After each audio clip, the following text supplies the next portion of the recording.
Друзья, все мы прекрасно знаем, что за последнее время цены на автомобили сильно выросли. Но можно ворваться в последний вагон и купить выгодный автомобиль без утилизационного сбора.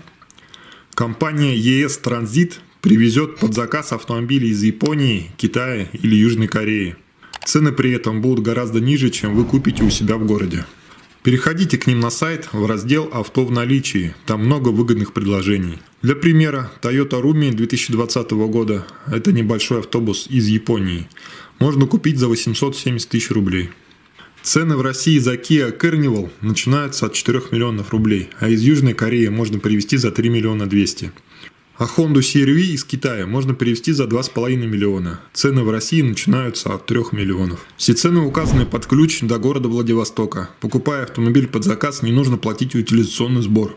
Подписывайтесь на их ТЕЛЕГРАМ, там можно посмотреть примеры с ценами. Ссылки, как всегда, в описании под этим видео.